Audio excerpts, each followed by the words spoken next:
Marlon, tengo el honor de conocerte más o menos desde el año 2014. Te conocí en una conferencia de Sociedades Bíblicas Unidas en Santa Cruz, Bolivia. Ah, sí, mira. Sí, sí, sí, sí. Y siempre eh, me, me impresiona no solo tu capacidad intelectual y académica, que es amplia, es altísima, sino tu sensibilidad con la palabra de Dios y con traernos un mensaje, eh, yo creo que pertinente en los contextos en los que frecuentemente atravesamos. Y fue para mí en ese año muy refrescante escucharte y tener una nueva visión, una nueva frescura de lo que significaba ser y hacer iglesia, y de lo que era uh, trabajar para la iglesia desde la academia.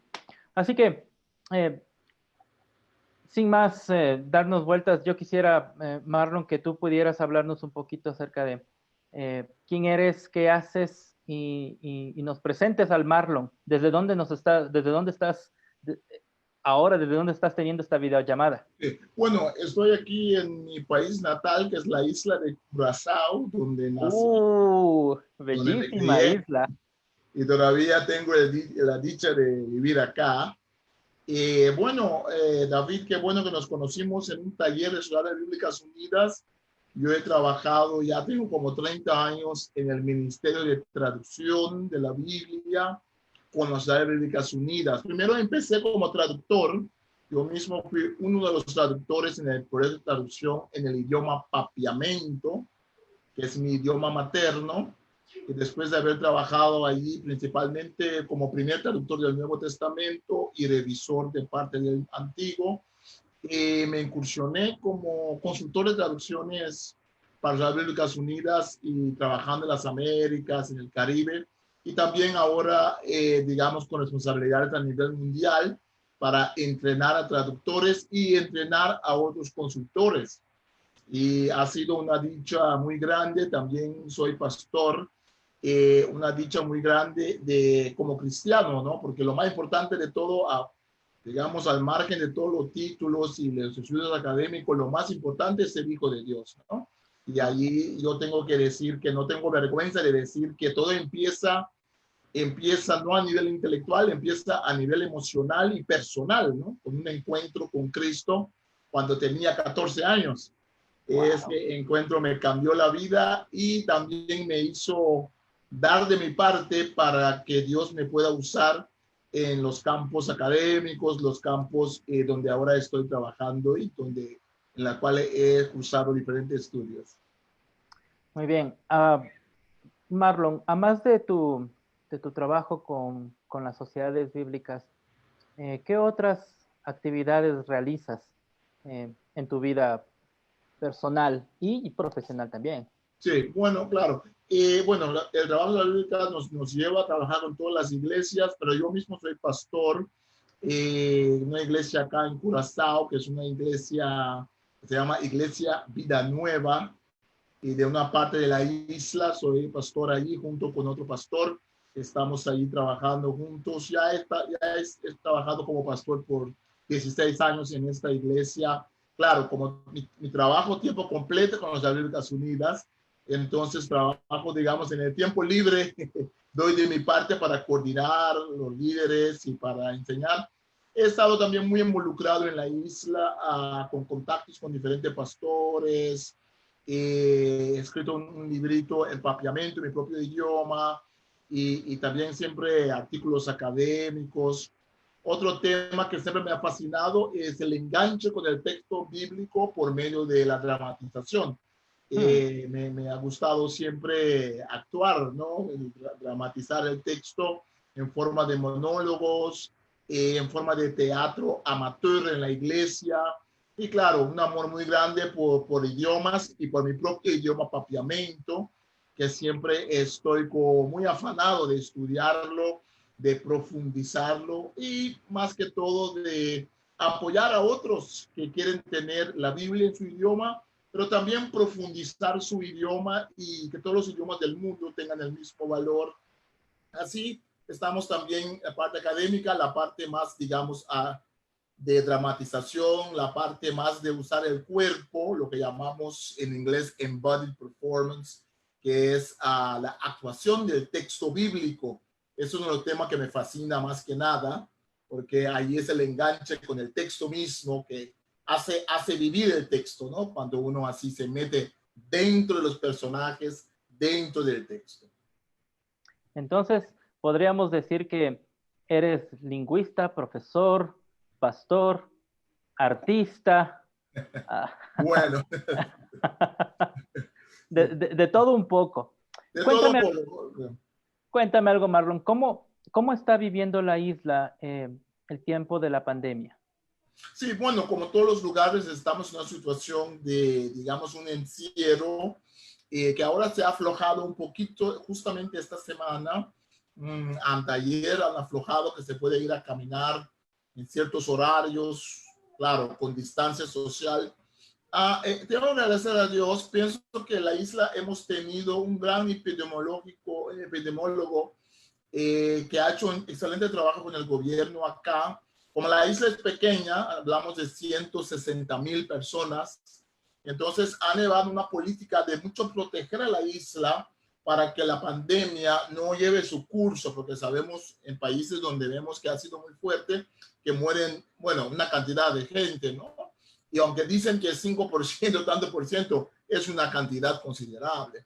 Entonces, aquí en la isla tenemos que agradecer al Señor de que se ha manejado de una forma, gracias a Dios, tenemos como 14 casos, una persona ha muerto, tenemos como 9 o 10 que han sido sanados. Vemos también con las iglesias, como en todos los lugares, las iglesias se han metido más en la internet, todo el mundo allí con su live, aprendiendo, con su live de Facebook, con su live de YouTube, y bueno, yo normalmente también ahora estoy metiéndome más en eso que nada. Entonces hay muchas cosas que estamos viendo que también el gobierno, como en muchos países, está dando ayuda social. Las iglesias también están ayudando mucho a la gente en necesidad. Entonces, como toda parte del mundo, yo pienso que lo estamos viviendo digamos, por una parte ha habido un buen entendimiento, una buena guía de parte de las autoridades. Por otra parte, claro, siempre hay quejas y protestas porque la gente no está acostumbrada, claro, a estar encerrado. Pero yo veo también a las iglesias, los pastores acá, muy adelante de todos, los pastores muy entusiasmados para predicar la palabra, para dar ayuda a la gente, y estoy muy contento con mis colegas pastores aquí de diferentes denominaciones que están haciendo un tremendo trabajo y así estamos aquí en esto juntos. Como yo pienso también allá en Ecuador, he seguido un poco en diferentes países cómo está la situación y hay que tomar la rienda, ¿no? En algunos países ha sido mucho más fuerte, por ejemplo, en Guayaquil, en Ecuador, he visto que ha sido muy fuerte. Vemos en Nueva York, en Chicago, en Italia, hay lugares donde la cosa ha explotado, pero estamos orando para todos los lugares donde hay brotes muy fuertes. Que el Señor nos ayude a todos con la ciencia, con el gobierno, para que podamos amarar ese monstruo que se llama coronavirus. Gracias por tus oraciones. Definitivamente la situación en Ecuador es muy difícil. En Guayaquil, sobre todo, el sistema de salud público fue el que falló y el que ha originado, o más bien ha expuesto otros problemas y fruto de ello, algo casi incontrolable, ¿no? Sí, Sí, ha sido doloroso. Le escuchaba a un amigo decir estos días que para nosotros los ecuatorianos probablemente al terminar esta pandemia diremos que en la pandemia perdimos o a un ser querido o a un wow, amigo o a un wow, pariente, porque wow, es como lo estamos enfrentando. Y sí, wow. las medidas han sido de aislamiento. Sí, Estamos en cuarentena, ya un poco más de un mes viviendo en sí, cuarentena, sí, toques de queda ya en las últimas 2 o 3 semanas, con un toque de queda desde las 2 de la tarde hasta las 5 de la mañana, con restricción de uso de vehículo por un día nada más a la semana, un día para acceder a mercados, Sí, sí. y todo lo estamos trabajando o tratando de enfrentarlo desde casa, ¿no? Sí, Entonces, claro, eso, ese es el tema. Sí, sí, he tenido contacto tenemos esos días, claro, mucho trabajo por internet, tenemos unas reuniones con un comité de coordinación de traducción en lenguaje de señas. Y justo tenemos ahí a dos hermanas de Ecuador, que una es sorda, la otra es la intérprete, que se unen con nosotros. Vamos a tener otra reunión la semana que viene. Hemos tenido reuniones toda la semana y ellas me han contado un poco de la situación. Hay uno de Guatemala, hay otro de Perú. Entonces el trabajo del Señor sigue y como dices, hermano David, es una cosa aquí lo que yo siempre digo es importante recordar a Lucas 13, 1 hasta 5, cuando hubo allí un torrent que se cayó encima de mucha gente inocente y hubo allí donde Pilato dejó matar a diferentes personas que estaban ofreciendo sacrificio. Y Jesús preguntó y dijo, ¿ustedes piensan que esas personas son peores, son más malvados que la otra gente? Y Jesús dice, no es así.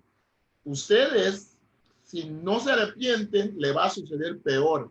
Y yo siempre tomo este texto para decir, hay mucho señalamiento, ¿no? Hay mucha acusación. Este país no tiene más que el otro. Porque adoran a tal, eso porque son seculares. Pero hemos visto que eso ha afectado a todo el mundo en diferentes formas. Lo más importante, pienso, que todos podemos hacer es buscar al Señor y tomar precaución espiritual también para que nuestra vida con Dios pueda ser una vida seria, de una entrega a Cristo y luchar por lo que la parte natural, luchar en contra de este virus, en lo que se nos está apoyando el gobierno y la parte médica con las medidas que se está tomando y orar uno por el otro, que después de esto, David, yo siempre digo, la iglesia no será la misma, el mundo no será lo mismo después de ese tiempo, pero la iglesia, esperemos y oremos que la iglesia tampoco será la misma después de esta pandemia. y creo que ahí le estás dando en el clavo, Marlon. La pandemia moldea no solamente el futuro de lo que va a ser nuestra sociedad y por ende la iglesia, sino que moldea ya nuestra realidad, moldea el ahora. Y una de estas cosas es que como iglesia nos vemos enfrentados a ser comunidad en la distancia. Y más con, tú sabes, con los latinos, los caribeños que Mira, tienen mucho de la piel, mucho de piel, de abrazar y de sentirnos. Sí. ¿Cómo vamos a enfrentar? Pero de hecho ya lo estamos enfrentando. Y ahí es donde yo quiero darte paso porque quiero escucharte a ti y quiero que nuestros amigos puedan escuchar. Fe a distancia. Fe a distancia. Muchas gracias, amigo. Bueno, vamos a encaminar este tema. Tú me das una señal, estoy tratando de ver la hora acá para que no vayamos más de la hora. ¿Cuánto tiempo tenemos? Unos 20 minutos. Está bien, chévere. Eso es suficiente. Voy a tomar unos 15 para que podamos después rematar tú y yo. Bueno, queridos amigos, que un placer de estar aquí digamos, en el sitio web, en el sitio de sintonización del amigo David Vega, que es alguien que yo conocí en el trabajo, en el Instituto de la Bíblica de Ecuador, allí donde también ha trabajado, y también ahora también he visto en la internet con su empeño de la digitalización, ¿no? De llegar a la iglesia a traer un mensaje digital, cibernético. Entonces, para mí un gran placer. Les quiero decir que hay muchas cosas en este tiempo que necesitamos, material de estudio, material bíblico, y yo sé que el hermano David les estará indicando las bíblicas de todos los países, porque sé que esto va más lejos de la frontera de Ecuador, es algo internacional, ¿no? En cada país hay una sociedad bíblica donde usted puede acudir y ahora no físicamente, pero puede llamar, hay programas que puede bajar, descargar para estudiar la Biblia. Hay muchas iglesias que se están empeñando. Yo quiero hablar sobre un tema que es la fe del centurión, fe a distancia. está en Mateo 8, 5 hasta 13. Allí se nos narra el narrador una historia muy peculiar, porque se trata aquí, en primer lugar, de un hombre que no es judío. En segundo lugar, nos trata de un hombre que es un oficial romano, entonces, de una categoría de la élite romana. Estos centuriones eran preparados, ¿no? Desde Roma, uno no se volvía centurión del ejército romano tan fácilmente, ¿no? Una cosa de preparación muy seria, preparación física, preparación intelectual, estrategia de guerra y todo eso, y lealtad al emperador, una cosa tremenda allí con los centuriones. Entonces, tenemos aquí un hombre que no es judío, tenemos aquí un tipo que pertenece a la élite de los ejércitos romanos, bien preparado el hombre, y tenemos aquí a un tipo que tiene compasión con su siervo. En este tiempo de coronavirus, muchos no tienen compasión. Vi justamente, estaba leyendo hoy en la página web, en la página Facebook de mi amigo David aquí, no sé si es un poema, una reflexión de alguien que refleja, que casi quiere llorar cuando ve que tiene alimento en casa y que afuera la gente indigente no tiene de comer. Esta cosa de coronavirus es muy fuerte porque afecta a todos los niveles sociales, pero afecta tal vez más aún a los que están encerrados, pero no pueden salir para buscar una comida o están en la calle. Pero este centurión tuvo compasión, ¿no? Tuvo compasión con su siervo. Qué interesante. Entonces, tres cosas que resaltan. No era judío, pertenecía a la élite y era un jefe, era un hombre de poder, de autoridad, pero con compasión. A veces no se ve eso. A veces eso no se ve, eso no se da. Entonces él entra, cuando Jesús entra a Capernaum, el centurión está por allí y le pide a Jesús ayuda. Ese centurión muy interesante le acerca a Jesús, que es un judío. Normalmente los romanos pensaban, los judíos con sus supersticiones, sus creencias, adoraban solamente a un Dios. Para los romanos, la adoración de un Dios era algo loco, algo supersticioso. Porque claro, ellos pensaban que había mucho más dioses y la persona espiritual sofisticada era la persona que adoraba mucho más dioses para los romanos, ¿no? Entonces aquí los judíos para ellos eran gente supersticiosa. Este hombre se acerca a Jesús. Aparentemente había observado a Jesús, porque llega Jesús y le dice, curios, Señor. Puede ser que no lo está diciendo en el sentido de Señor, Dios, porque la palabra Señor también en griego, curios, puede significar Señor como en el castellano, ¿no? No sabemos exactamente si él ya tiene un elemento de conversión con Cristo, que está diciendo curios, Señor, porque reconoce a Jesús como Señor. Podría ser, ¿no? O si lo está diciendo para ser cortés. Mi siervo está prostrado en casa con parálisis y sufre terriblemente. Muy probablemente este siervo podría haber sido un siervo o judío, o más probablemente alguien que trajo de Roma, alguien que trajo del país de donde él vino como centurión. Hay una relación ahí de amistad, de confianza, de fidelidad muy, muy extrema, de lealtad. Entonces él va a donde Jesús. Jesús dice, yo voy a sanarlo, porque mira, todo el mundo que se acercaba a Jesús quería que Jesús le imponía la mano, quería un toque de Jesús. Vemos que Jesús muchas veces sana de esa forma, pone los dedos en el oído del sordo y dice, éfata, ¿no? Que se abre el oído. Con el ciego, en un momento, él pone saliva, con lodo, hace un lodo allí, una cosa allí, un tipo de medicamento natural, y lo pone en el ojo y el hombre se sana, ¿no? Por un milagro.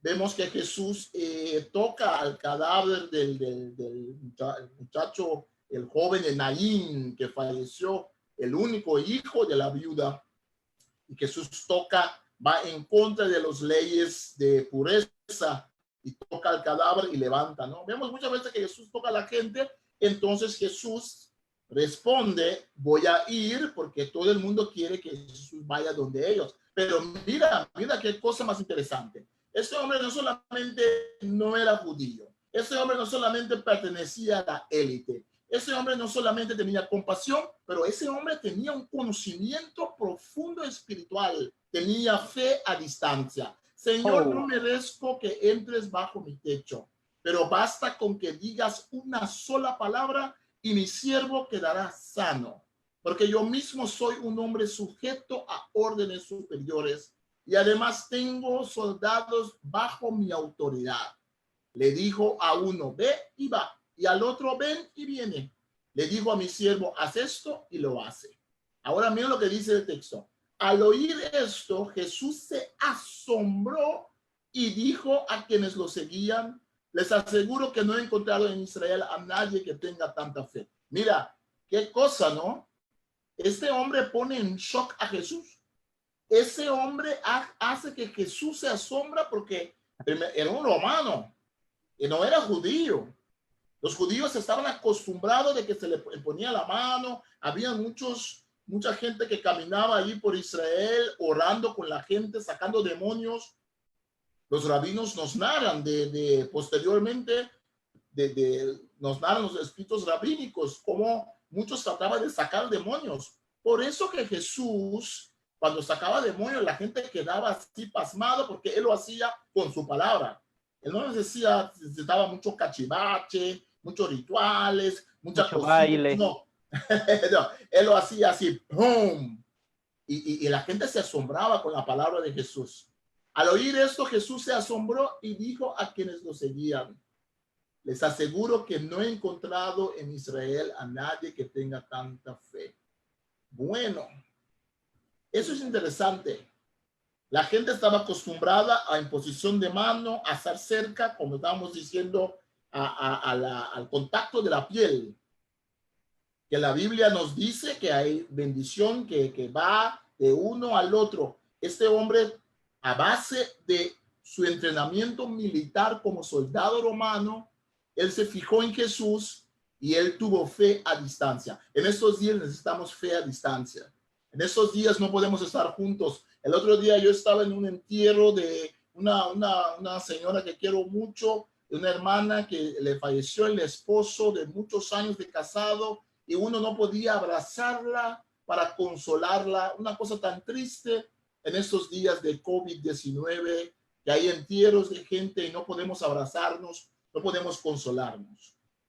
En esos días estamos acostumbrados en la iglesia, pedimos oración, póngame la mano, un abrazo, una palmada de un hermano nos ayuda, ¿no? Una caricia allí en la frente, un beso nos damos de saludo del Señor. Y todo eso se nos ha sido quitado, arrebatado, y lo que necesitamos ahora es fe a distancia. Este romano tenía fe a distancia. Este romano nos enseña algo. Este romano cree que Jesús puede sanar sin que Jesús vaya físicamente a la casa de él. Este romano tiene tanta fe porque ese romano cree en autoridad. Él mismo está sometido al emperador romano. Él sabe que la gente no ve al emperador romano, pero cuando él habla en nombre del emperador romano, la gente obedece. Cuando sus siervos hablan en nombre de él, porque él habla en nombre del emperador romano que la gente no ve, la gente obedece. Él conoce qué significa obedecer. Él sabe qué significa tener fe, porque él tenía fe, confianza en su emperador. Pero ahora tiene una fe más grande. Ahora es fe en Cristo. Les aseguro que no he encontrado en Israel a nadie que tenga tanta fe. Les digo que muchos vendrán del oriente y del occidente y participarán en el banquete con Abraham, Isaac y Jacob en el reino de los cielos. Jesús está diciendo que también gente que no son judíos participarán. Para los súbditos del reino se les echará afuera, porque hay mucha gente que confían solamente en una fe que pueden tocar, en una fe que les conviene cuando las cosas van bien, en una fe de prosperidad, en una fe donde no hay confianza en Dios cuando las cosas no van bien. Hay mucha gente sufriendo ahora, muchos cristianos están sufriendo en su casa. Ustedes que nos están escuchando, ustedes a donde ustedes están pasando por desesperación, momentos de tristeza, las cosas no van bien, no hay comida en casa, hay jaqueca, hay pleito, hay una situación de tensión, pero hay una palabra de Dios: tenga fe a distancia. Usted no puede acercarse a la iglesia, al culto, a su pastor, a los que cantan, a los líderes. Usted no puede acercarse tal vez incluso a su propia familia que está en otro lugar y no se pueden topar, no se pueden encontrar físicamente. Tenga fe a distancia. Sea leal al Señor Todopoderoso. Sea fiel y leal el uno al otro.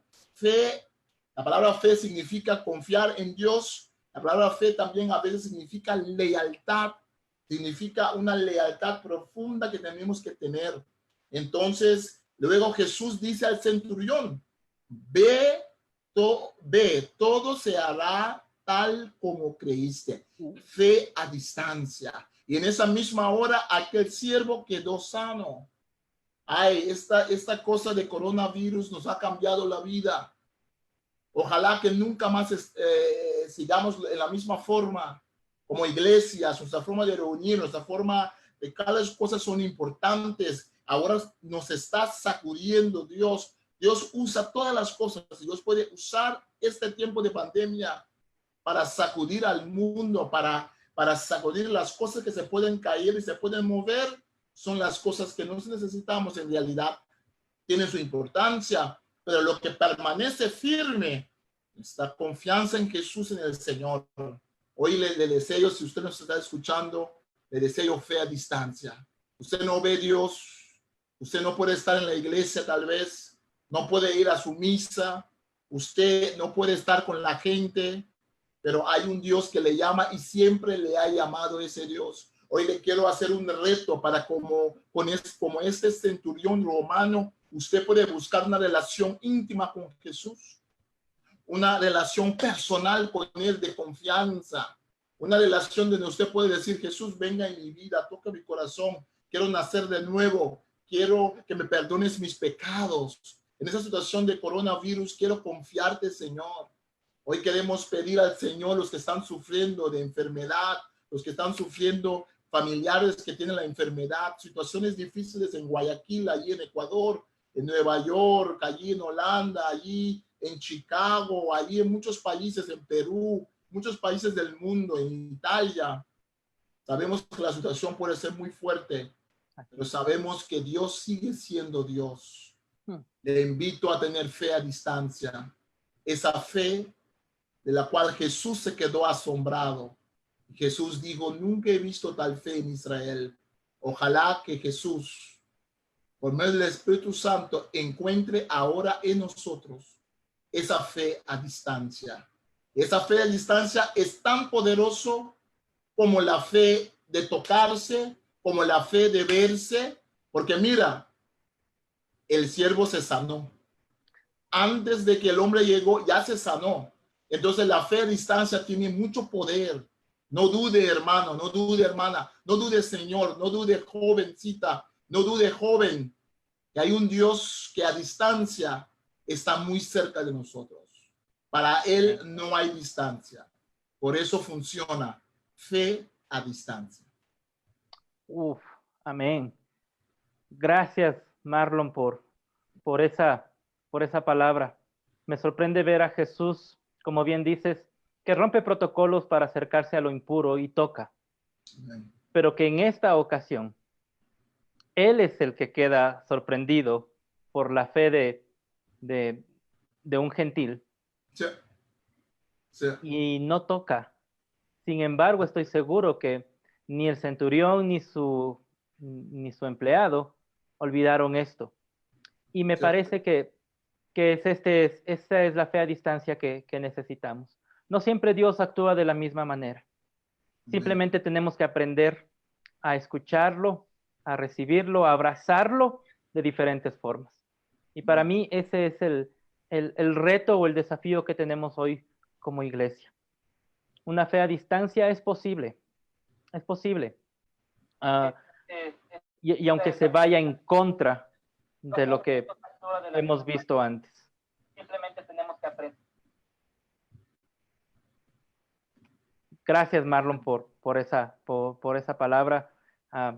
Agradecido contigo por traernos esto. Estoy seguro que a muchos de nuestros amigos que te están viendo, esto les ha llegado y llega en el momento preciso. Amén, David, gracias por la invitación. Me gustaría, si tenemos para terminar con una palabra de oración, pienso que sería bueno. Padre, te agradecemos hoy que podemos unirnos a distancia, todos nosotros estamos sintonizando, que podemos unirnos, Señor Dios, para proclamar tu nombre y para decir que creemos en ti. Podemos unirnos juntos, Señor, para decir que tenemos esa fe a distancia, que podemos creer como el centurión, que no era judío, el centurión que pertenecía a una clase rica, pero que tuvo compasión con otra gente que no era de su misma clase, no era tal vez incluso de su misma raza, tal vez no era de su mismo entorno, pero tuvo compasión con su siervo. Ese centurión que creyó en Jesús con una fe tan grande, una fe de conocimiento espiritual tan profunda, de que a distancia también obra la palabra de Dios, a distancia también obra la fe, a distancia también hay una conexión. Le pedimos por una conexión contigo, una conexión espiritual con Cristo Jesús, una conexión profunda también de familiares que están lejos, una conexión, Señor, incluso con la gente que tal vez están solitos, enfermos, aislados. Pedimos una conexión que cambie nuestras vidas. Gracias, Señor. Bendiga, Señor Dios, a mi hermano David, su familia. Bendiga, Señor, el trabajo que está haciendo tu ministerio y bendiga a cada uno de nosotros, las Ciudades Bíblicas Unidas, que va más allá de trabajar con una iglesia, solo trabaja con tantas iglesias, este ministerio para promover la palabra de Dios, que pueda seguir en nuestros países. Pedimos bendición para Ecuador, para Guayaquil, pedimos sabiduría allí, pedimos, Señor, que ese brote pueda ser contenido y que, Señor, pedimos, a veces no entendemos todas las cosas, pero pedimos que tu nombre sea glorificado de una forma u otra, Señor, en estas situaciones muy difíciles en la cual vivimos. Gracias, Señor, en el nombre de Jesús. Amén. Amén. Mi querido Marlon, otra vez, gracias por este tiempo, gracias por la oportunidad, gracias por traer esta palabra y por animarnos de esta forma. Gracias, David. Fuerte abrazo y Señor le bendiga. Sí. Igual para ti. Esperamos tener otra oportunidad como esta. Claro, claro. Muy bien. Gracias, David. Bendiciones. Sí. Adiós.